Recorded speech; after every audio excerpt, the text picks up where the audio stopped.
Hello everyone, it's Takasubita2 here, and for today, Nintendo 2026 so far in terms of their first party lineup for both Switch 1 and Switch 2 has definitely been pretty decent and really solid at best when it comes to their titles. I mean, Pokemon Pokepedia is considered one of their best games right now, to my surprise. Tomodachi Light Living the Dream is currently building up to be one of the best games of 2026, and games like Mario Wonder Switch 2 Edition just recently released. However, for the rest of 2026, aside from like a few games we know so far, like Yoshi and the Mysterious Book, Rhythm Heaven Groove, and Fire Emblem Fortune's Weave, with the rest of this year, it's simply been unknown. And since it has been a while since we've gotten a general Nintendo Direct, with our last one being a February partner showcase and whatnot, basically there has been some questions as to what Nintendo has planned for the rest of 2026.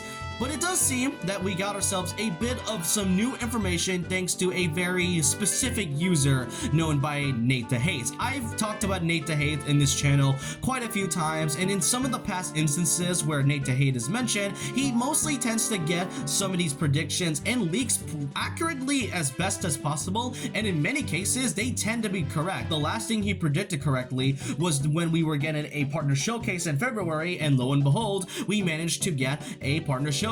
Now keep in mind that nowadays I don't really get to talk about leaks as much because leaks are mostly going away, which, you know, thankfully. But when it comes to Nate the Hate, it's more so of a different case because of how many times he's managed to get this correctly. Now keep in mind though that just because Nate the Hate has gotten some information correctly doesn't mean that he isn't always accurate. The last thing, if I recall correctly, there is still no information about the ported version of Kirby Planet Robobot Remastered. It was supposed to release last year, but it never happened and there was no announcement based on that. Maybe it's still likely happening, but just because he's managed to get all this information correctly doesn't mean that he is not always accurate. So take this specific information with a grain of salt as I go over with all the information that has just been stated in his recent podcast. So this is all thanks to Stealth, who covered all the base information that Nate the Hate stated in his podcast, and here's what he's gotten for when it comes to new information and the predictions of what's going to be happening for the rest of Nintendo of 2026.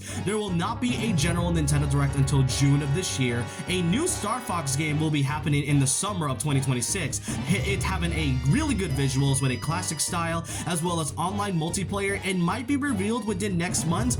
For the summer of 2026, we will have more information on Splatoon Raiders, Fire Emblem Fortune's Weave, Rhythm Heaven Groove, as well as Switch Sports, but he's unsure whether or not it's going to be a new thing or a port or probably just a Switch 2 edition. Who knows? Pikmin 2, actually, speaking of, will also be getting a Switch 2 edition alongside Xenoblade Chronicles 2. Not just that, there's also the last three things I want to talk about, being Ocarina of Time getting a substantial big remake for the second half of 2026. There will not be a 3D Mario game for this year, but is going to be something about it in like 2027 apparently. And the Duskbloods, which is the third-party title that is going to be made by From Software, is currently still happening by this year, but still no exact release date. Quite a bit of information to go over, and so I think it's time we kind of talk about each of them one by one. We'll see whether or not this is some accurate information.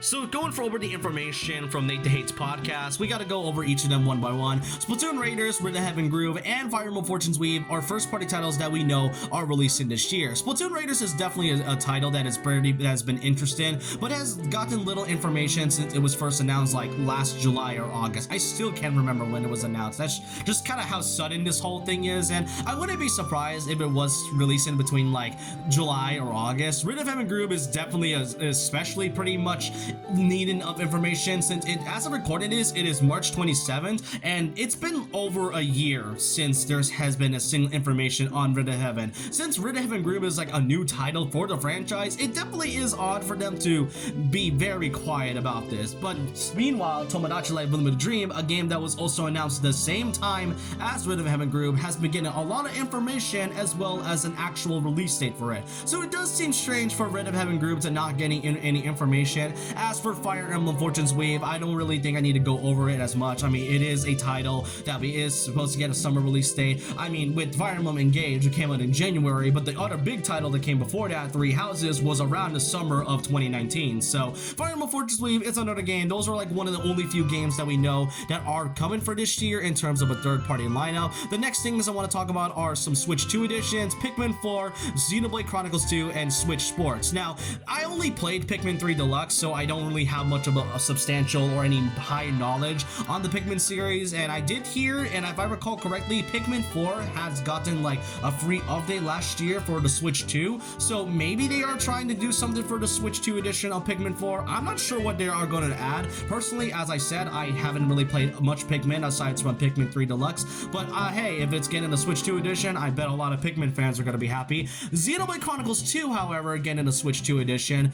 Honestly, I'm gonna have to keep my expectations low on this because from what I've heard of what happened with Xenoblade X, I did hear that the Switch 2 version for Xenoblade X wasn't exactly the best thing they've done, especially of how the quality feels more like a downgrade rather than an actual upgrade. So I'm gonna keep my expectations low and just pretty much hope that Monolith Soft and Nintendo has taken the criticism and feedback from Xenoblade X's Switch 2 edition and actually improved upon with Xenoblade 2's Switch 2 edition. Like, the only thing I could see this being a Switch 2 edition is if they upgraded the graphics and then, you know, went up the quality and actually make the game run well. Who knows really, but Xenoblade Chronicles 2, yeah, I'm not sure about it getting the Switch 2 edition, but we'll just have to wait and see. Now, Switch Sports, the only reason I get it listed alongside the summer 2026 release lineup is because we're not even too sure what they're supposed to do with Switch Sports. It is probably seen as probably one of the worst titles to come from the Switch series, or more so their lineup. Like, don't get me wrong, the Switch Sports is pretty successful in Nintendo's eyes, but when it comes to the general audience and for those who have grown up with Wii Sports, it definitely is a downgrade compared to some of the last few titles. And Switch Sports being taken into the live service format, a lot of fans were not happy about that. And I don't really know what they're supposed to do with a Switch 2 edition. Maybe they could actually improve upon the game and, you know, add some things that fans wanted, like new sports that were in the original, maybe some newer sports that wasn't part of the Wii Sports franchise. Who knows? But yeah, a Switch Sports Switch 2 edition, definitely a really funny name considering that. But getting a Switch 2 edition, definitely a stretch though, but I wouldn't even be too surprised because, as I said, this is surprisingly one of Nintendo's biggest games that came out in 2022. And now we gotta talk about some of the bigger games that will be releasing for the rest of 2026 and seemingly 2027. The Duskbloods, which is supposed to be a third-party title made by From Software, it is still dated to be 2026, but there's still no exact release date. I find it to be odd though, but then again, like, there hasn't really been a substantial release date for the Elden Ring Switch 2 edition, which was announced last year and was supposed to release in 2025, but I guess they wanted to delay it in order to make the game run better for all we know. But still interesting that there isn't really much information based on the Duskbloods, and for a big third-party title made by one of the most well-known developers of all time, it is kind of strange that there hasn't been any information about this new From Software title at all. Maybe we might see this in like fall of this year, who knows? But then there's also the last three I want to go over, that being the Ocarina of Time 3 remake, Mario 3D, as well as Star Fox. Now, Ocarina of Time, I mean, it is considered one of the best games of all time. Not even one of the best Zelda games, one of the best games of all time to a lot of fans and critics. Like, Zelda Ocarina of Time has already considered one of their best games, and you know what? Since there hasn't really been much they are doing with the Year of Zelda for its 40th anniversary, maybe it being an Ocarina of Time remake wouldn't be so bad. Now, the idea of a remake is definitely off to a large margin, but I could see this working as long as they do it right. The last thing we got in based on Ocarina of Time was back when they released the 3D version back on the 3DS, but that's just about it. So I am curious to see how they're going to do an actual remake on Ocarina of Time. Maybe they'll probably take the engine from Breath of the Wild, maybe something that'll make the graphics look good, beautiful. Who knows really? Maybe the game looks beautiful than ever. Who knows? But I know for a fact that when this game released and if it's actually going to be true, then yeah, you know this game's gonna sell well no matter what. Now, 3D Mario game in 2027. Ooh, yeah. I know fans have been asking for a 3D Mario game for a long while now. I mean, ever since the Switch 2 had released, fans have been speculating and predicting a new 3D Mario game, heck, even a Mario Odyssey sequel for like the last 7 years now. And it being a game, a 3D Mario game, likely releasing in 2027, a decade without 3D Mario, yeah, it's definitely a little rough for a lot of fans. But for me personally, if it really takes that long for a new 3D Mario game, then I wouldn't mind whatsoever. There's always been some long gaps in between certain 3D Mario games, and no, I'm not really counting the 3D World or 3D Land, since that's sort of a different take on a whole 3D Mario landscape, but like a genuine collectathon of a 3D Mario game. Like, and usually they usually have to like do something different for a 3D Mario game, so we might likely not get Odyssey. Maybe it could just be a new 3D Mario game. So if anything, if they decide to release it in 2027, if it's ever going to be shown at all, then I wouldn't mind whatsoever. But the last one I am very intrigued about, a new Star Fox game.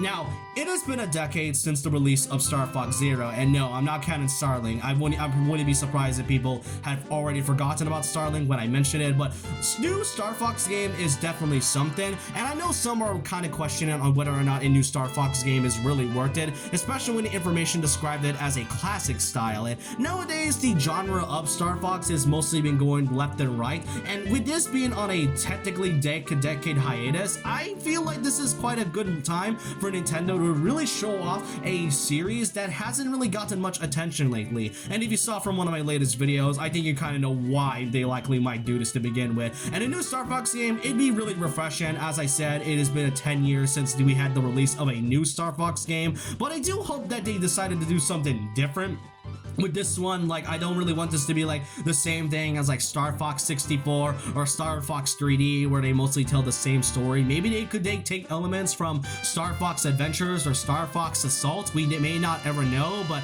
all I could say is that if they decide to really show off a new Star Fox game, then this is a really great time for Nintendo to give more IPs time to shine than ever before. And that's all the games that have been shown here. But the last bit of information that, aside from the games, I do want to talk about is definitely the release window for a Nintendo Direct. It's stated to be happening in June, and our last Nintendo Direct was back in September of last year. This definitely feels like a way for Nintendo to kind of like move a bit on their whole presentation and window lineup, since we now have the app Nintendo Today, which I have a feeling some may not really use it nowadays. It does seem that Nintendo wanted to try to do is mix up with the release windows, and are still likely planning on what games they're going to be showing off for the rest of 2026 and more likely 2027. And that's basically about it. Now, keep in mind, as I said from the beginning, take this with a grain of salt. It's unknown whether or not this is real or accurate information, and as I said, there's still yet to be information on things that Nate DeHate